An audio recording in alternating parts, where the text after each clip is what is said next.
Dulu, Libya adalah salah satu negara terkaya di Afrika. Minyak mengalir deras, pendidikan dan kesehatan digratiskan, dan rakyatnya hidup tanpa utang pada dunia. Di balik itu semua, berdiri satu sosok yang dikenal karena nyalinya, yaitu Muammar Gaddafi. Ia bukan pemimpin biasa. Ia tak pernah tunduk pada Barat, tidak bermain dalam aturan yang ditulis oleh Amerika, dan tak pernah minta izin pada siapapun untuk membela visinya, yaitu kemandirian ekonomi Afrika. Tapi di dunia yang dikendalikan oleh dolar, keberanian seperti itu dianggap berbahaya, bahkan terlalu berbahaya. Dan ketika Gaddafi mencoba menciptakan mata uang emas untuk menggantikan dolar dalam jual beli minyak, hidupnya pun berubah jadi target oleh negara Barat.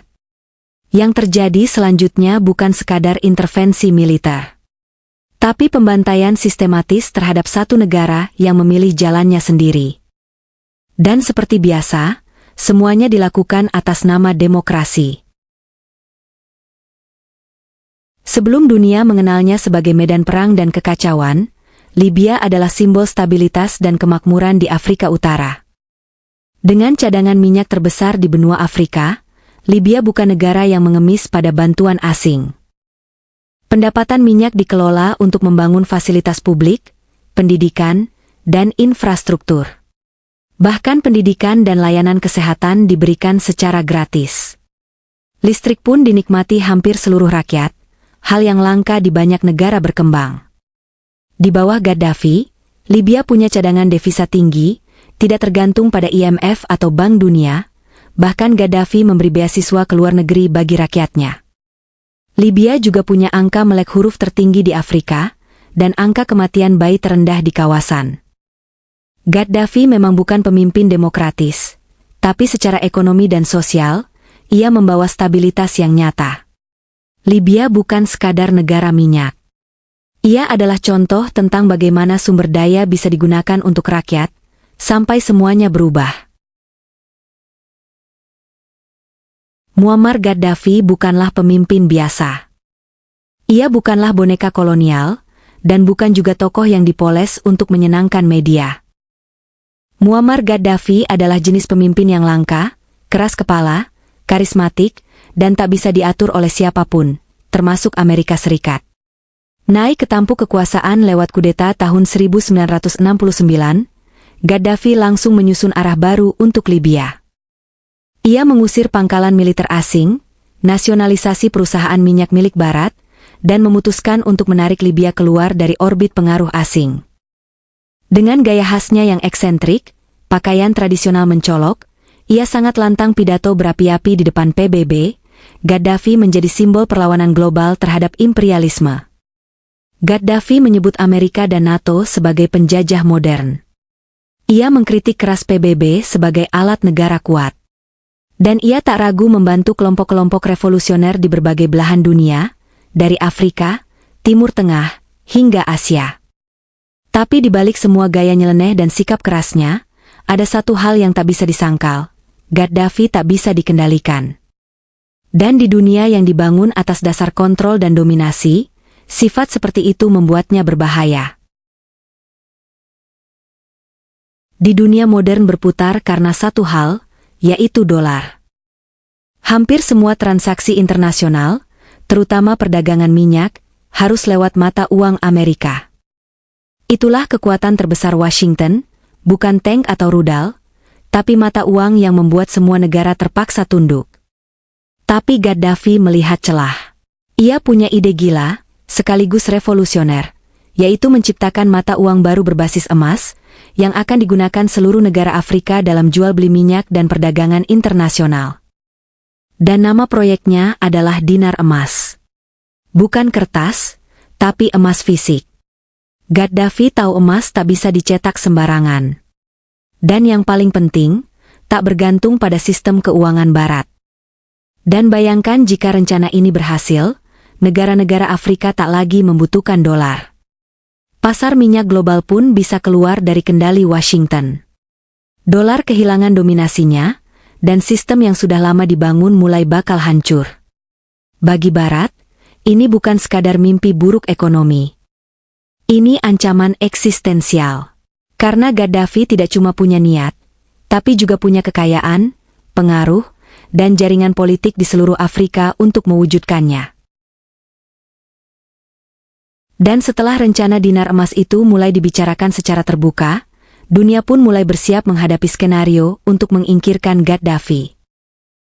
Di ruang-ruang rapat elit global, gagasan Gaddafi bukan cuma dianggap nyeleneh. Itu dianggap ancaman langsung terhadap fondasi kekuasaan dunia. Dunia di mana minyak dijual pakai dolar, utang dikendalikan lewat bank-bank barat, dan negara-negara berkembang bergantung pada bantuan yang mengikat. Rencana dinar emas bukan sekadar soal mata uang, itu soal membebaskan Afrika dari sistem yang telah menghisap mereka selama puluhan tahun. Dan Gaddafi sedang bersiap mengumpulkan dukungan dari negara-negara kaya minyak seperti Nigeria, Aljazair, hingga Angola. Laporan demi laporan mulai muncul di balik layar. Media mulai menyoroti kegilaan Gaddafi. Sekutu-sekutu lama mulai menjauh. Dan di PBB, narasi soal pelanggaran HAM di Libya mulai dipompa tanpa henti. Bagi publik, ini soal demokrasi dan kebebasan. Tapi bagi mereka yang membaca pola, ini soal satu hal, yaitu menjaga dominasi dolar. Karena jika satu negara berani keluar dari sistem, maka yang lain bisa ikut. Dan itulah momen ketika taktik berubah. Dari diplomasi menjadi aksi. Dari tekanan menjadi peluru. Dan yang disebut dunia sebagai Arab Spring, di Libya, berubah menjadi eksekusi ekonomi dan politik paling terang-terangan abad ini. Tahun 2011, dunia tiba-tiba dipenuhi berita tentang Libya. Kerusuhan, demonstrasi, kekerasan. Arab Spring disebut sebagai gelombang demokrasi. Narasi pun dibentuk, bahwa Gaddafi adalah diktator brutal yang membantai rakyatnya, bahwa ia harus disingkirkan demi menyelamatkan kemanusiaan. Tapi pertanyaannya, siapa yang menyuarakan ini? Bukan rakyat Libya, tapi media Barat, politisi Eropa, dan tentu saja, Amerika Serikat. Tak lama kemudian, NATO turun tangan. Bukan untuk mediasi, tapi dengan serangan udara, rudal, dan kekuatan penuh. Operasi militer resmi diluncurkan, bukan lewat resolusi damai, tapi lewat kekuatan yang mematikan. Libya dibombardir habis-habisan. Infrastruktur luluh lantak. Ibu kota kacau. Dan saat Gaddafi mencoba melarikan diri, konvoi mobilnya diserang oleh drone NATO. Ia ditangkap oleh pemberontak, disiksa, dan dibunuh secara brutal. Semua disiarkan ke dunia. Seolah itu akhir dari seorang tiran. Tapi sesungguhnya, itu adalah eksekusi terbuka terhadap pemimpin yang terlalu berani bermimpi. Setelah Gaddafi dibunuh, para pemimpin dunia barat menyebutnya kemenangan. Tapi kenyataan di lapangan justru menunjukkan sebaliknya. Libya kehilangan arah. Pemerintah runtuh, sistem hukum lenyap, dan negara ini terpecah menjadi ladang perang antar milisi bersenjata. Stabilitas yang dulu dijaga hancur dalam waktu yang sangat singkat. Kota-kota yang pernah makmur berubah jadi zona tempur. Penduduk yang sebelumnya menikmati pendidikan dan layanan kesehatan gratis, kini hidup dalam ketakutan, tanpa kepastian, dan tanpa perlindungan. Minyak tetap diekspor, tapi hasilnya tidak lagi dinikmati oleh rakyat. Justru diperebutkan oleh faksi-faksi bersenjata, sementara dunia internasional memilih diam, seolah semuanya berjalan sesuai rencana. Yang paling menyakitkan, Libya kini dikenal sebagai pusat perdagangan manusia modern.